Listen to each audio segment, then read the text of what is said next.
Welcome back to Missing. I am Tim, here today with Lance. Lance, how are you today? I'm doing pretty well today, Tim. Thank you so much for asking. I hope everyone out there who's listening, I hope they're doing well. And this conversation that we have, I think we got a little fired up during it. It had a different vibe to it for a number of reasons. But before we get to that, Tim, what's your vibe? How you feeling? How are you? I'm doing well. Thanks a lot for asking. Yeah, this is definitely a maddening case. It is about the disappearance of Kay-Alana Turner, and that's Margaret Kay-Alana Turner from Tomball, Texas. Went missing on March 10th, 2023. She's about 28 years old, 5'4", and weighs 127 pounds. Last seen wearing a pink dress. And we are once again joined by the great Christy Arnhart, and she did a great job putting together the research for this story. And you can hear it in our voices as we go through this, just these elements, these moments in this young woman's disappearance that are completely baffling, the behavior of individuals that are in place to protect people that just don't seem to be doing the right thing. Really curious to hear what people think about this after listening to the details that we have coming up. And Tim, if the listeners wanted to hear this episode plus all of the other episodes that we have without the ads, where could they go to find this? Well, our listeners can now subscribe to Missing Premium on Apple Podcasts, but if you're not an Apple user, you can go to missing.supportingcast.fm and sign up for the same product there. You get ad-free episodes, early releases, and our weekly bonus show, and that's bundled with Crawlspace and Dark Valley, which is a new podcast from Crawlspace Media. And Tim, if people wanted to, after they rate and review our shows, where would they find us on social media? Well, our good listeners can find us on social media at Missing CSM. Thanks a lot for listening, everybody. We're going to break quick for commercial here, and we'll be right back with Christy Arnhart to discuss the disappearance of Kay-Alana Turner.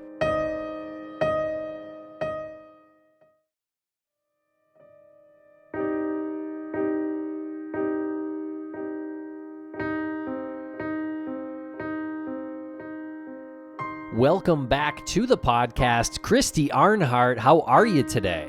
I'm great. How are you guys doing? It's always a good time when you join the show. I've said it before that whenever you have all of this information that you come to us with, and there's no question in our minds, like you have to join us on the show because you've done a lot of work on all of the topics that we've discussed, including this one. You've done an excellent job on this one. So we really wouldn't have been able to do this without you. So genuinely, thank you for being here and sharing this story with us. Yes, always. And it's the last time I'm complimenting you. Yeah, absolutely, because the disappearance of Kay-Alana Turner is kind of a recent case. She's only been missing since March 10th of 2023, and we typically don't cover new cases like this, but this one sort of seems to have some urgency to it. Would you agree with that? Oh, definitely. It's crazy that there's been nothing found of this poor girl since the 10th. I mean, nothing. And once we get into the details, it almost seems impossible to me that nothing's been found. Yeah. And we will get into the details on this. Yes. I just want to start off by saying I have three major issues with this. First of all, it's like it's super sad. So just trigger warning there. It's a very sad story, but I don't know. I just got really fired up when I was reading this because of moments that just were done so horribly wrong in this. Yeah. Yes, definitely. And hopefully you guys agree. I think it's tragic and avoidable, and there's several elements in this case that sort of separate it from the typical missing persons case. Yeah, definitely. Okay, and Christy, can you tell us a little bit about Kay-Alana? Yes. Well, Kay-Alana is missing from Tomball, Texas, and she is from Texas itself. She's 28 years old, white female with blue eyes and light brown hair. She stands about 5'4" tall and weighs about 127 pounds. She has a tattoo on her right collarbone of a ribbon with the number 13 above it. And unfortunately, she is missing. She has none of her medication with her. She has severe asthma and has to use an inhaler for it. She doesn't have that. Yeah, as a fellow asthmatic, that's a problem. I have a rescue inhaler that I need to bring with me. I obviously don't know how severe Kay-Alana's asthma was, but I bring my inhaler with me pretty much wherever I go. Maybe not down the street, but if I'm staying overnight or going anywhere, I need it. Oh, yeah. And her parents did mention that she had been hospitalized several times throughout her life because of her asthma. So it was definitely an issue.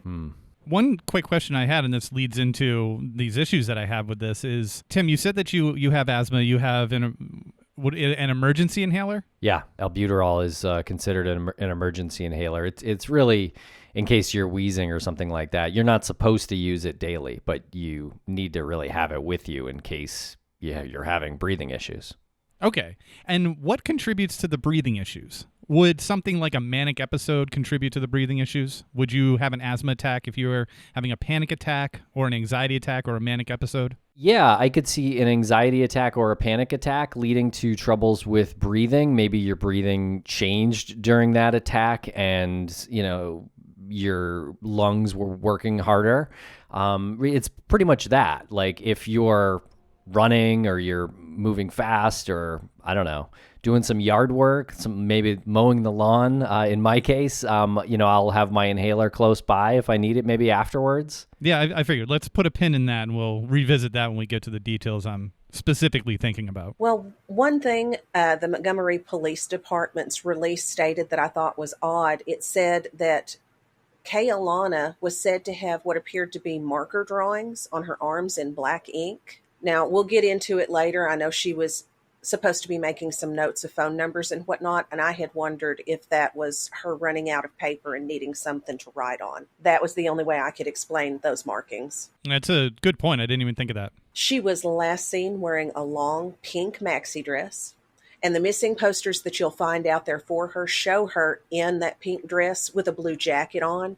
She had that jacket on the day she disappeared, but it was found in her vehicle, so she's not wearing it anymore. Okay, but she was with the dress. She had Yes. the bright pink dress. Okay. Yes. And at the time of her disappearance, she didn't have any shoes. When they found her car, her parents found her shoes nearby. They were full of glass, so she obviously kicked those off to take off when she did. Yeah, that's very sad. It could spell trouble for her. It could also make her more distinguishable if she's seen by eyewitnesses. Oh, it definitely would. Now, Kay-Alana was an awesome person. Her profile at the Lamar University website says that she's determined, inspiring, and a natural leader, and you can really tell it from her adult life. It notes that she had double majors in management and Spanish, and her minor was in hospitality. Her choice of vocation is something that I had never heard of before. She wanted to work in ecotourism. Now, according to the International Ecotourism Society, ecotourism can be defined as a responsible travel to natural areas that conserve the environment, sustain the well-being of the local people, and involves interpretation and education. And Kay-Alana was very fluent in Spanish. What a cool profession to choose. Isn't that? I mean, Nothing's better than doing your job and helping the world while you do it. I want to revisit what the website said, the Lamar University website said in her profile, that she is determined, inspired, a natural leader.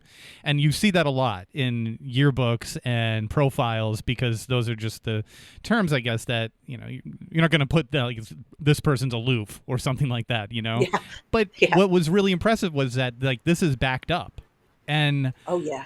And it's backed up by the work in an occupation that, like, we're all agreeing, like, this is an amazing occupation that she would want to be a part of. And also her knowledge of Spanish. And Christy, can you read what she said about what that did for her, knowing Spanish? Because I feel like that really speaks to being a leader, like a natural leader.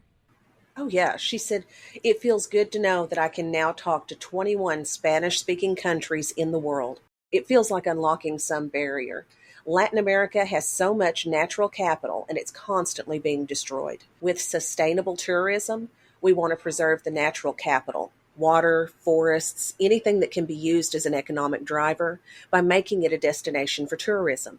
It's a great opportunity to change countries that don't have many other ways to get ahead." It's very cool. And yeah, it seems like she is always helping others. And in her hometown, she even set up a book box for the local homeless population and volunteered to help as well. Yeah, she did. Again, that just speaks to like this character that is just a natural leader. Did either of you learn a second language or even, a third language? Yeah, sure. A little sign language I learned Yep. in the past, and I took Spanish 5 or 6 times. I think I only passed it once, though. Yeah, I had some Spanish, but never really learned, was not fluent. Yeah, same here. Same here. Took some classes and then did like a Duolingo Spanish course, but I never had it in my mind like how that could have a permanent impact in for the rest of the world. Me knowing that I can now communicate to Spanish-speaking countries, how that could, how could I apply that? I mean, know. come on, like that is so impressive. She did. She really took everything to the next level. She loved playing guitar. She would write songs, entertain her friends. She is something else. Yeah, and she wears vintage clothing as well. I feel like this reminds me of someone, no one specific, but just someone artsy that I grew up knowing or had as an acquaintance at different points in my life. But during the pandemic, things took a turn for Kay-Alana. And we've talked about several disappearances that sort of stemmed from this point in time. Lance, I think the last time we spoke about a case that had the pandemic as a part of it was Jason Landry. And I believe you said in one of those episodes that we're finally seeing the damage that the pandemic did to people's mental health. Yeah, 100%. That was the first thing that stood out to me was this one, she hung in there a little bit longer, right? Like the repercussions for Jason Landry seemed pretty immediate within a few months. But it is a frightening concept to wrap your head around that these residual stress waves are hitting people. No, I definitely agree. I had no idea it would have the effect on me that it did. I can't imagine what other people went through. Kay-Alana in particular, she was in a real eerie situation. In 2020, she was living in New York City. She worked in Times Square, and that required her to commute every day. I think she was on the subway for over an hour, one way each day. And she would send pictures home to her family. There would be nobody on the subway cars. She would have to actually make eye contact and let the director know, hey, I'm here, so don't forget about me. And this was because of the pandemic. There was just so few people commuting at that time that she would often be alone. Everybody was locked down. She was lucky enough that the hotel she was working for kept her on during the pandemic as long as they did, because most of their staff was not there at that time. She even sent pictures home from Times Square, and it looked like your typical horror movie. She'd be the only one standing there in the middle of the day. I can't imagine what that would do. I know for her, that type of atmosphere, coupled with the fear of the pandemic and the homesickness that she felt, it left her with PTSD. Yeah, and she's young too. I mean, it's such an impressionable time. Yes, she's an adult, but in your early 20s, I mean, speaking for myself, I was kind of all over the place in pretty much every way. That's true. And I know when I was her age, we didn't even have, the resources we have today. To help her, she saw a psychiatrist, and she was prescribed Ritalin and Zoloft to help with that. How do we feel about that? Because that's one of my problems here, that the prescriptions just started coming at her. Well, I think on John Lordan's Searchlight, he had said that those two drugs aren't supposed to go together. You can mix the two under guidance, but if your diagnosis is wrong in any way, if they don't react the way they're supposed to, you can be in trouble. What's the guidance? A 24-hour nurse watching you? No, just visits with her psychiatrist. It's ridiculous. But that's dangerous, though. I feel like you're very close to the edge with that. I do too. Well, right. Why is she being prescribed this? Because of PTSD? Yes.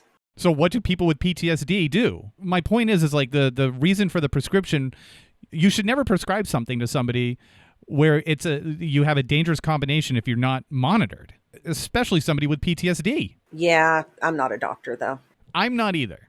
So this is so strange. Again, back to the drugs that she was prescribed. Ritalin is typically for ADD or ADHD. Zoloft can be used for depression, but neither of those are for bipolar. No, and see, this is where a misdiagnosis comes in. Her parents believed that she was misdiagnosed. that her psychiatrist didn't realize that she was bipolar. Right. It is something that runs in their family, so it's not surprising that she would end up this way. When you sign up for a psychiatrist, when you go into therapy, you fill out a questionnaire, and they ask you, unless she lied or forgot or was never told that her family had a history of bipolar disorder, she would have put that on the form. She would have said, They ask you if you have any family members with existing conditions or if it's hereditary. Did she just not put it down? That does seem like a misdiagnosis, and the medication just seems bizarre. This seems like a failure of psychiatry to me, but I'm no expert. Well, like I said, it does work for some people, but you got to have that diagnosis right, from what I understand, or it's going to blow up in your face. And then, unfortunately, her parents, her family, and I don't know, the facts that we look at, it looks like this is the case.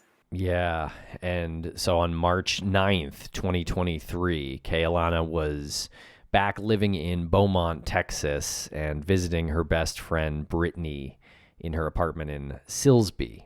And Brittany stated that Kay-Alana had been acting, quote, out of it, end quote. But when she was asked about the behavior, Kay-Alana said that she was just tired and hadn't slept. She also stated that her doctor had changed her medication. And as far as changed, I believe he upped the prescription. It wasn't that another prescription was given. It was just the dosage was upped.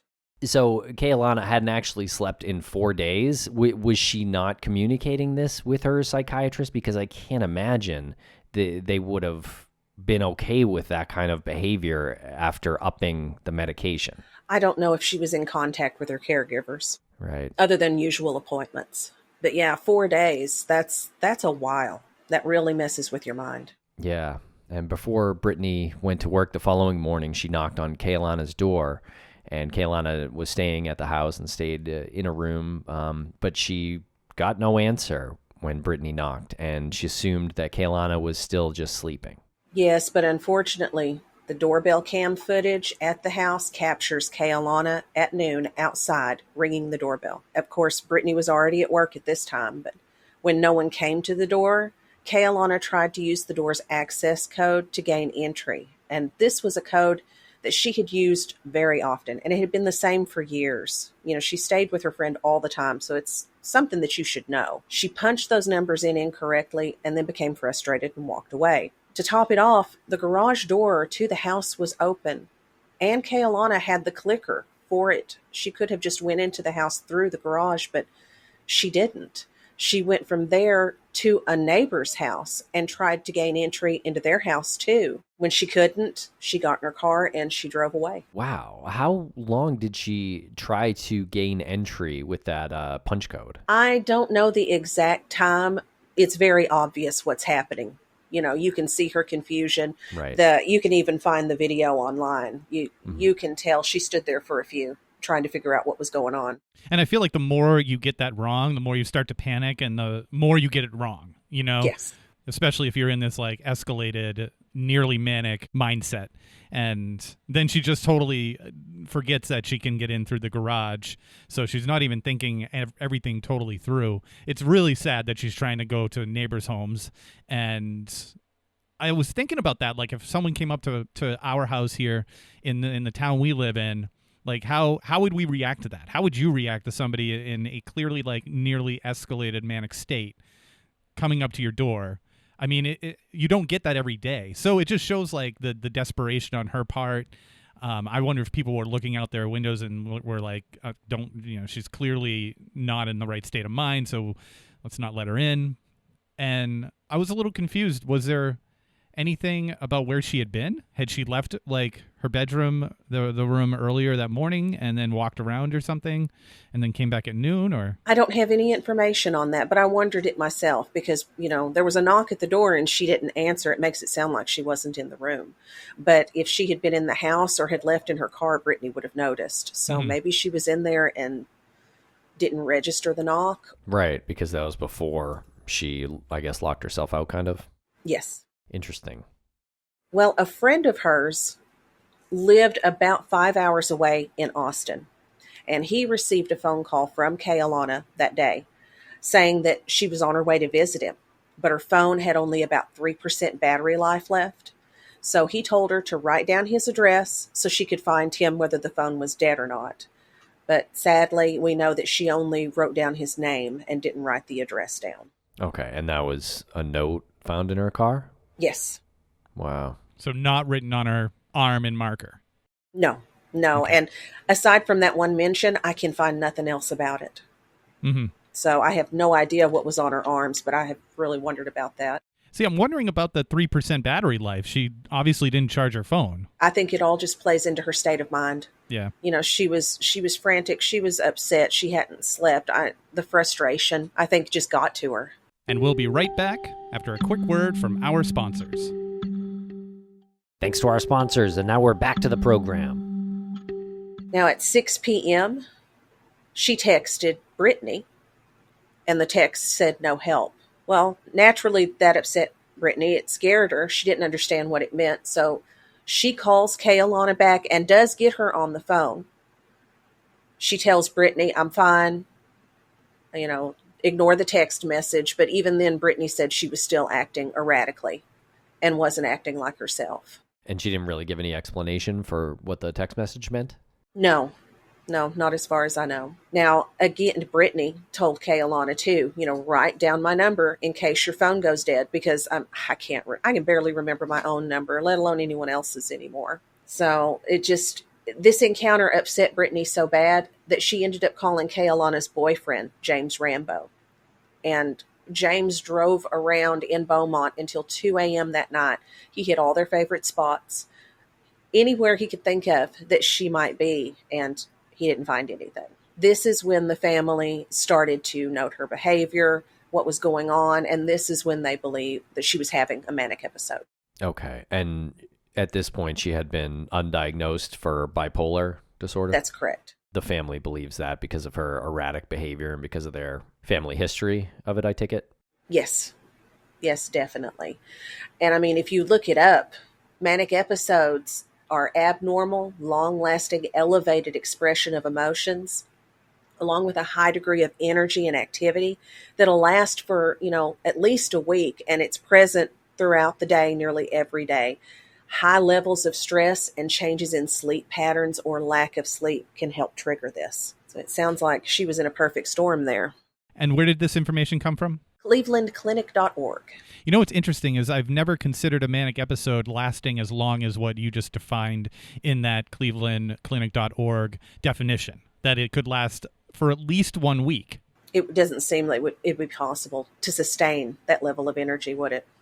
Right. And when we hear about people going through manic episodes, I always picture it like a day. Yeah.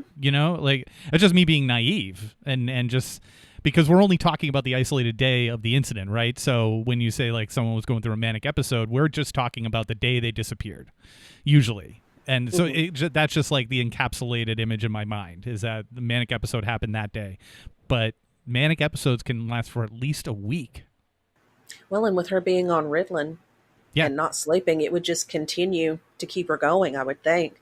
I would think I would eventually just pass out, but just crash from the lack of sleep. Yeah. And we start to see that. Yeah, and I think after a certain point, it gets very risky for the individual experiencing the manic episode because they could travel, they could do all sorts of things, run up charges on their credit cards, all sorts of things that can be lifelong lasting effects. What's really tragic for me here is that so many people go undiagnosed through that experience. And Kay-Alana tried to get help. She had a psychiatrist who diagnosed her and prescribed her medication.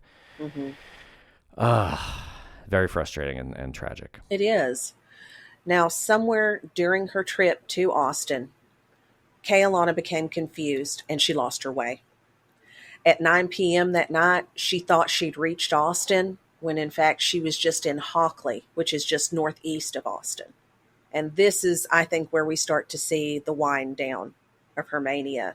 Somewhere, she pulled into a stranger's driveway in a housing district, and she asked the boy, he was obviously a young kid, she asked him, can I sit in my car in your driveway and sleep. I'm tired. And he said, well, let me go ask my parents and get permission. But by the time the parents went outside to talk to her, she'd already driven away. Ugh. She drove. Yeah, I know.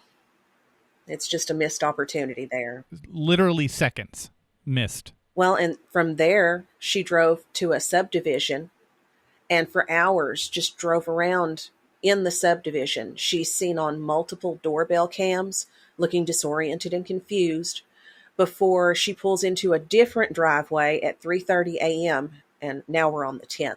She stayed there for about 20 minutes before she drove away again, and this time she headed east, which was the same direction she had come from. At about 5:30 a.m., she thought again that she'd reached Austin, and she was actually just in the city of Tomball. Was she looking for her friend, you think, during these places? Is that... I think so. I think she... But she hadn't actually reached Austin. No. I don't think she ever actually realized she hadn't made it to the town she was wanting to get to. Right. Now, Tomball is a city in Harris County, and it's part of the Houston metropolitan area. It has a population of about 12,341 people at the 2020 census. I kind of love how the community was named Tomball after local Congressman Tomball. That is kind of funny to me. He played a major role in the development of the port of Houston. So, yeah, Tomball is named after Tomball. But then she had a confrontation with the police. Can you tell us a bit about this, Christy? Yes. Yeah. Between 6 and 7 a.m., she again found a subdivision, this one in the 18,000 block of Country Hills Drive, and started to knock on doors looking for her friend again. Eventually, she finally fell asleep in a stranger's driveway. When the homeowner saw her car there, came out to check on her, he wasn't able to wake her up. So concerned, he called local authorities. This is where things kind of go sideways. When officers arrived, they knocked on her car window and woke her up, but it just seemed to startle her and scare her, and she panicked. She started driving away, or her parents believed that she was just trying to move her car. She wasn't really understanding what the officers were telling her to do, I don't think. I mean, I think she was probably terrified. Well, I would be. She probably needs much, much more sleep, like 12 hours at least of sleep to actually catch up and feel like herself again. But then she's hearing this knocking as she wakes up, and there's probably a flashlight right in her face, and it's the police? Mm-hmm. Sounds like she was terrified. And judging by her actions, yeah. Yeah. Now, when she tried to back away or get away from the officer, she drove in close proximity to the deputies. And she also, in the process, she drove through several fences, people's yards. She broke through and ended up driving into someone's pasture at the back of their house. It was a big field that led into a wooded area. It's very hard to move around in this area. Now, at one point, when she stopped her car, one of the officers tried to gain control of the vehicle. We believe he grabbed a 2x4 off the ground that she had broken from the fence, and he broke her driver's side window to try to get to her. And this just made her panic even more. Yeah. Well, I will say at least this happened later and not at the initial altercation, because I was prepared to lose my S over this. Because if she's already afraid, and then he breaks her window with a 2x4, like her driver's side window. Mm-hmm. Like, who knows what she's thinking at that point, but that's not going to calm her down. Obviously, he was trying by force to make her stop. Why didn't he just shoot her? I don't know. I know me personally in a situation like that, I'd be trying to get away. I'd be scared to death of what the officer was going to do when he got me out of that car. Yeah, okay. Can you imagine that? Like, what in the world is that officer thinking to go up to the driver's side? Have you ever tried to smash out a window of a car, by the way? No. I don't think so. There was one time where I was working at a bar, and this woman locked her keys in her car, and she was terrified because her boyfriend was going to get upset that she wasn't coming home or whatever. So she was begging someone to smash the window to get in, like the passenger side window. And I tried, and I couldn't do it. What were you trying with your elbow or? No. I had I had an old Hickory Police billy club that I kept in my car that was found in this I remember abandoned. that. So I was using that. And Mm-hmm. I took like 2 swings and I'm like, this is a bad idea. I'm not going to do this. I don't want to be liable. I was like early 20s and I was like, okay, this was stupid. After the first couple of swings, it's like, this is stupid. I'm not going to be liable for like breaking your car. And I read this and I was thinking to myself, like, how many swings, how hard do you have to do that? How violent is that explosion when the glass busts in on her? In the driver's seat? It obviously went into her shoes. We read about, or we know about the glass in her shoes. Mm-hmm. There's no other alternative here. Yeah, I mean, Jesus Christ, with the force, right? I mean, aren't these officers, aren't they trained in, de-escalation? Yeah. Yeah, I mean, they're certainly not trained in what to do when someone's having a mental health issue. That we've been over extensively, I feel like, on these airwaves. There needs to be better training for police officers. Now, I'm not saying I know what should have been done here in this instance. I haven't been through any of the police training, so I wouldn't know. But it doesn't seem like this was the right way to go with her. Obviously, they didn't know that she was in a state of fear, but maybe they saw it. They should have seen it in her face when she woke up.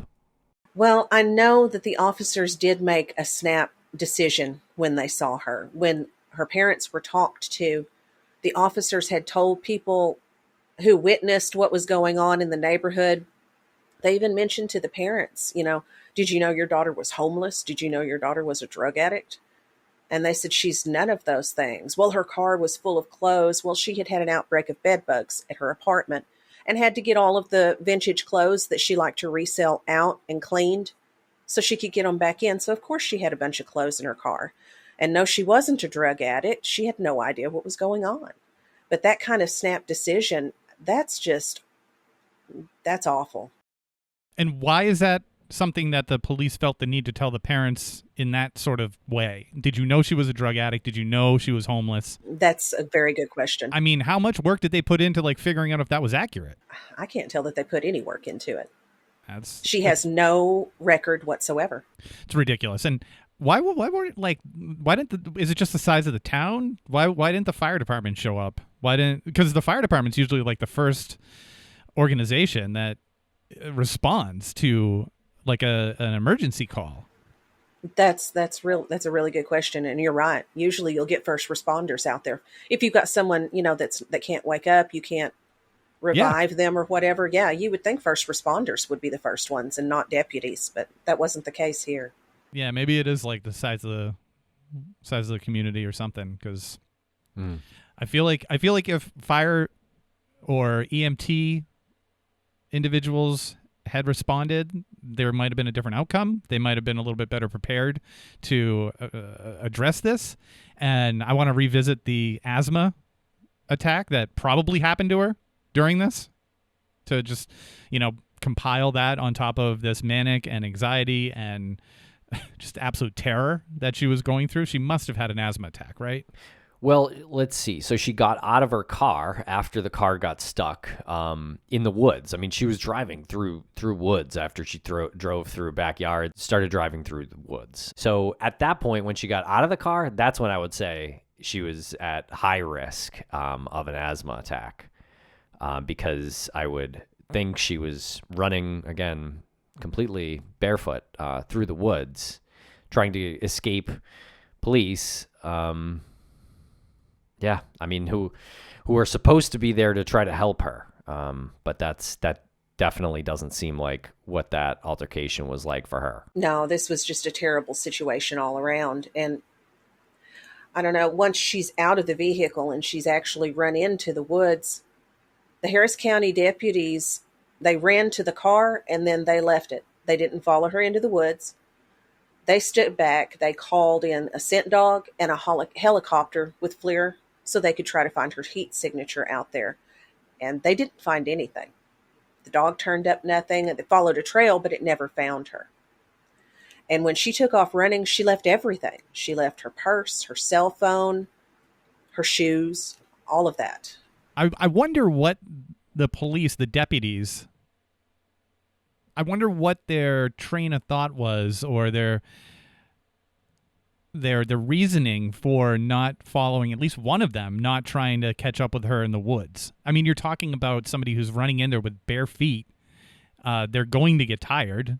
You've already spooked her to the point where she's run through multiple backyards and driven into a thicket and needed to get out of her car. You've smashed her window.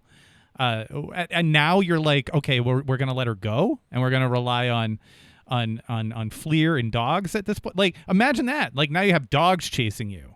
It's terrifying.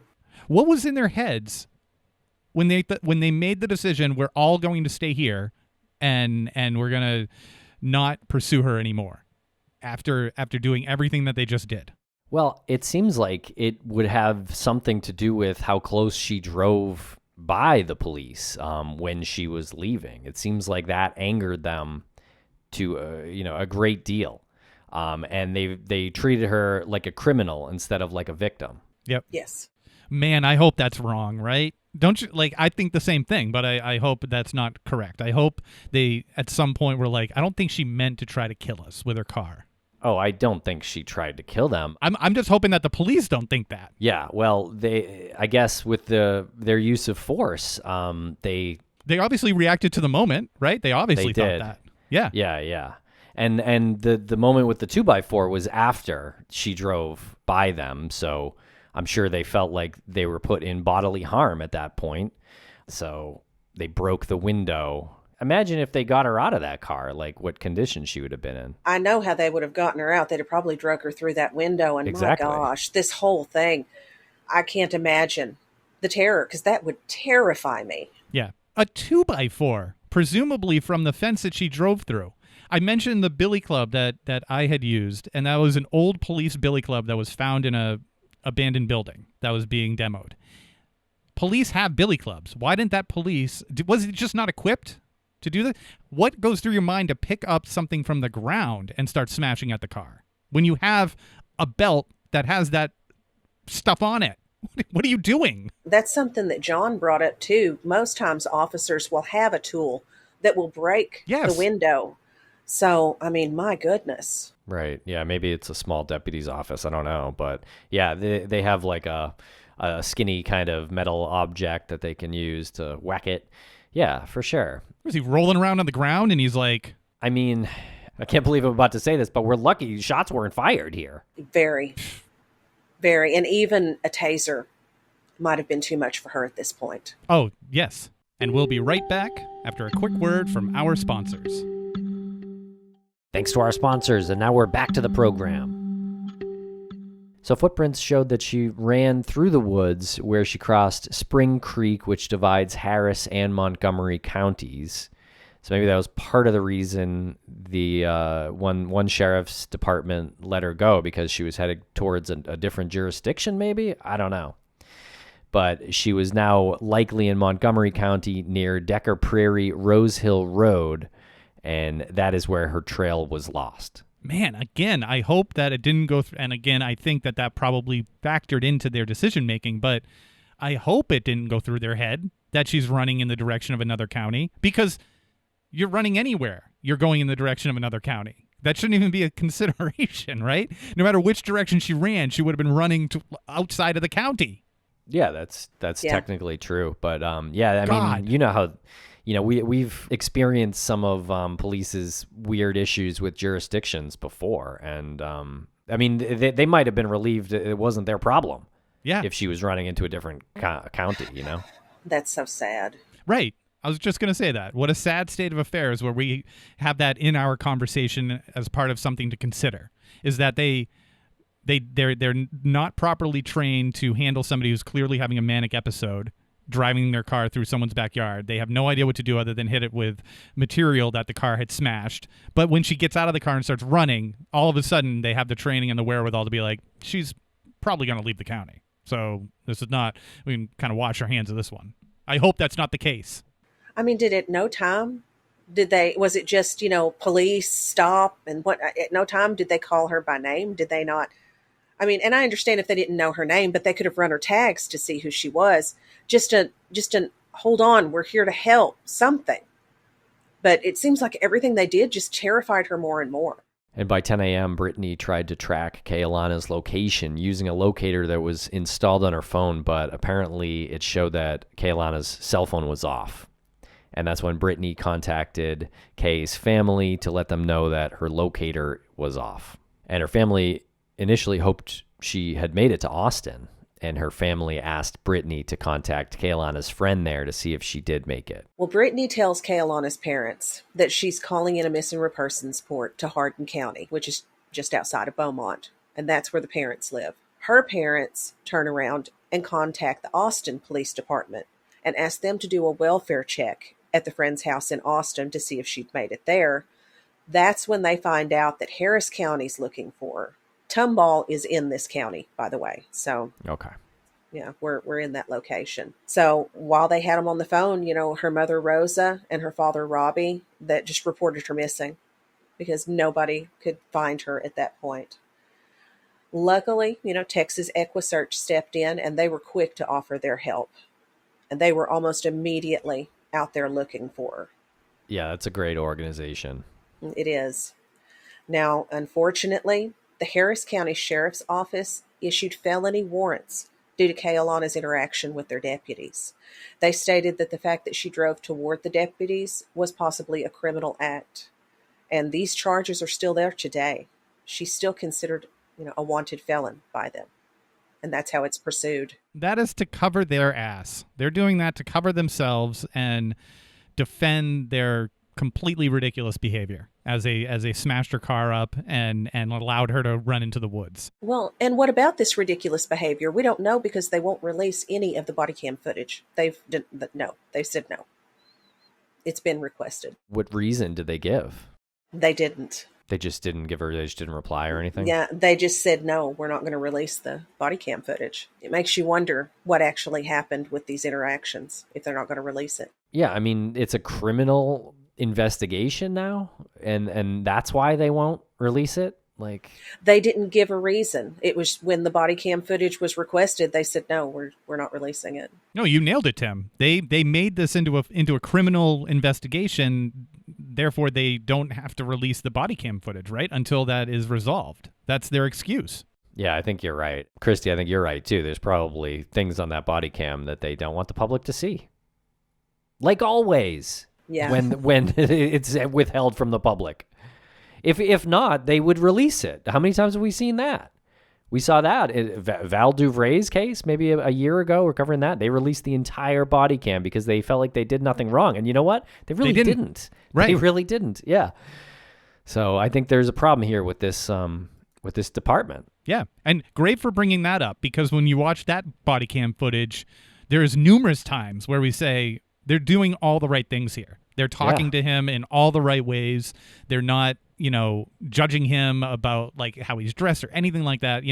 They're acting like they're there to protect and serve. And I mean, that his story is really tragic, but at least you look at that body cam footage and you can reasonably rule out that this was in any way, that story was not impacted by their behavior or lack of training. I mean, in that case, I don't want to go down too much of a sidebar, but in that case, we wanted the police to take him into custody. I mean, that was the issue. We wanted them to take him into custody because he was later found dead, and maybe that could have saved his life. But really, they had no reason to. Nope. So anyway, the end of that sidebar. But I can't believe these charges still hold today for Kay-Alana. Do the police just not understand what happened here in this interaction? Or maybe we don't understand it? Everything has been explained. Everything has been explained. And no, they will not back down an inch off this. And unfortunately, because those charges were filed, Robbie explained that tied the hands of EquiSearch, because their policy is they will not search for anyone who has a warrant. They only search for innocent people, so they had a window that one Saturday before the warrants went into place. EquiSearch did what they could that day, but they didn't find any signs of Kay-Alana. But they did search for one day before they learned that they can't, by their own policy, continue searching. Right. Mm-hmm. Well, at least that happened. And luckily, they were able to step back in later And they've done searches of the area, still have not found anything, but they were able to step back in, thank goodness. Oh, good. And that's where we come into how bad this area is. It's actually, in this area of the state, it's called the Big Thicket because of all the undergrowth. Now, it would have been difficult for Kay-Alana to run shoeless or with shoes through this area. It would have torn her clothes. There are briars, there are trees, there are bushes. It's one of those spots where you just can't move around without cutting yourself, tearing your clothes. It's really hard to move around in. It's muddy. In this time, while all of this has happened, the family's still trying to get her recognized as a missing person. It took them another 5 hours just to get her back on the state missing persons list. During that time, I mean, those 5 hours right after it happened, what happened in that time when no one would search? She is still now officially listed as a missing person, but she's still got these warrants on her as well. Mm-hmm. Well, so I wonder, that obviously could be some motivation to stay out of that county or even to stay missing. I don't think that's what happened to Kay, but if she was out there somewhere, she made it safely out, maybe met up with a friend, she would have reason not to go back to that county, reason to stay missing. And how could you blame her if she was out there? That's true, especially with what she had been through that morning. No, I wouldn't be in a hurry to go back myself. Now, Montgomery County wasn't actually contacted about Kay-Alana's situation for 3 hours after she disappeared, so that's even more time lost. The family searched, but like I said, they lost all their help from law enforcement because of the charges. They had no one to help them search. They had no bulletins going out. They fought back and forth over this for over 2 weeks, just trying to get some help. It's just, this is a huge miscarriage right here. It really is. None of this should have gone as badly as it did. No, absolutely not. And when Kay's parents went through her purse, apparently they found her medication. And as we noted, the doctor had upped the dose about 2 weeks prior. And unfortunately, we aren't able to get information on some of the specifics due to HIPAA requirements. Apparently, they can't even confirm that Kay-Alana was a patient, but yet they see the prescriptions with the doctor's name, I get the HIPAA thing, and I respect the HIPAA thing. I do. But there's no circumstance where information can't be delivered to the parents of a person who just had this episode and is, potentially wandering around in the big thicket. There's nothing? I thought if you listed someone as your emergency contact, that person would be able to access your records and what was going on with you, that the doctor was actually able to talk to them. Now, it may be that she hadn't put that information down since she had moved back, but you would think she'd have somebody on her paperwork. What is going on? Yeah, and the medication she was on, if she was suffering from this manic episode because of bipolar, the medication would have only made this worse. Now, what not a lot of people know is that Kay-Alana also had a genetic heart condition called ventricular septal defect with AFib. She had a large hole in her heart, and she'd been living with this her whole life. So this was something that she had to, pay attention to. It was something that always had to be in mind. Her parents stated that one of the interactions that she had, which, in the world that we're in today, somebody films something. When she was filmed, they said that her lips looked blue, which is usually a precursor to her heart condition kicking up and giving her a lot of problems. And I can see why it would. Oh, gosh, yeah. Where did this come from? Her parents. So that was from one of the Ring doorbell cams, I take it? I don't think that they specified what video in particular. Mm-hmm. But yeah, that's what they say. And that makes total sense. It does. And then the asthma on top of that and the misdiagnosed bipolar. What an absolutely terrifying last week of this, leading up to the disappearance for this person. I mean, this beautiful person. Yeah. Since that day, there has been no trace of Kay-Alana. None. Search efforts are still hampered by her status with law enforcement. The families tried to keep their spirits up, the community's spirits up. On April the 3rd, they held a candlelight vigil at Woodcrest Methodist Church, which is in her hometown. A crowd of nearly 100 people raised their hands in song and prayer and comforted the family as best they could. They were even able to sing some of her songs, like Wake Up, Oh My Soul. That was one that Kay-Alana had written and performed. I think that's incredible. Yeah, it's a nice tribute. I think that's incredible, too. I feel like they should have done that outside of the police station. I can't even imagine as a parent I know how you'd go about this. Yeah. I mean, I tend to lean toward anger. Now, I know from seeing her parents, they seem to be just nice, just very nice people, just your average country type people that you would expect to meet in the South. You know, they didn't have a bad thing to say about anybody. The whole situation upset them greatly, and they're just as confused as everybody else. This case, like all others, you always get a sighting. You know, in mid-April, it was reported that a woman was sighted in the Stagecoach area of Montgomery County. And that footage was taken from a doorbell cam on March 22nd. But when they examined the footage, it wasn't Kay-Alana, and they were able to figure out who the woman was. So that one was a complete bust. And family, friends, and fellow parishioners hung thousands of flyers across the entire state. Searches continue to take place when property owners in the area of her disappearance are willing, and some billboards have also been put up to keep awareness raised in this local area. So those are some great efforts. Mm-hmm, they are. You did mention the parents, Christy, a minute ago. What do they feel? What does the family feel about this? What did they have any theory about how this went down? Yeah, and I feel like it still goes back to this body cam footage. The family feels that something else must have happened between Kay-Alana and the Harris County police because of the way that they're being treated by them even today. Like I said, there's no help from them. They tell the family continually, she's a fugitive and we'll bring her to justice. They asked, well, if you find her and she's still manic or she's having problems with her asthma or her heart, what will you do? They said, we'll take her to jail. No, she needs a hospital. Jail, that would not. Mm-mm. And they impounded the car. They did.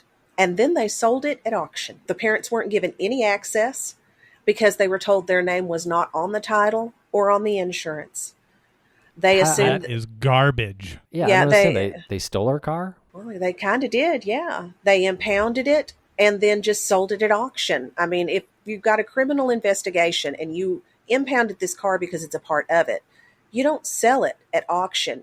And what happened to all of the things that were in it? All of her clothes, everything that was there, that's evidence. And no telling where any of that ended up? No, the parents were given nothing. Wow, that is even worse. If you want to tell everybody that something shady went down without saying something shady went down, you deny body cam footage because it's a criminal investigation, and then you impound and sell the car at auction, even though you just said this is a criminal investigation. This is a piece of evidence. It does not make sense. That's why, I mean, I agree with the parents. I don't want to make a big thing out of something that we have no evidence of, but this all just looks very suspicious on their part. Well, I think what they don't want to come out is probably excessive force, which we already know. Yeah. So yeah, I mean, maybe there's something further that is really bad, extra bad. But obviously we already know the excessive force was absurd and they should be ashamed of themselves. Yes. And get better training and do better. And I don't want to give out the Harris County Sheriff Department phone number here at the end. I would rather give out Texas Equisearch's number. I understand. I don't know if that's impolite, but Harris County, this is one of the worst cases of law enforcement investigating a missing person that I've ever heard of. Well, and I know around here, you can run around and be wanted all you want with warrants. They're not going to come after you until they have a reason to come after you. So calling in tips and saying, hey, I saw this girl, I think it's Kay-Alana, would they even investigate it? That's why I don't think it makes sense to give out the number. No, I don't think so. They're going to try to arrest her even if they did find her. Yeah. No, jail is not what this girl needs. Yeah. Kay-Alana, if you are out there, please don't go back to Harris County. No, definitely. Definitely not. But if you've got any information on Kay's whereabouts, please call Texas Equisearch at 281-309-9500. And there's a $5,000 reward being offered for tips that lead to Kay-Alana. And you could also call Crime Stoppers as well if you want to avoid calling the inept Harris County Sheriff's Department. I also give information for our nonprofit, Private Investigations for the Missing. If you wanted to send a tip there, I know it's not officially one of their cases, but it's another resource that's not law enforcement. And that is piftmtips@gmail.com. Also, if any family member or any friends, we had her friend James and Brittany, if anybody wants to come on and talk about this so we can get a little bit more insight on what actually happened, in a more firsthand way, that would be welcome here. Definitely. And I know from our interaction with the family, they're wonderful people.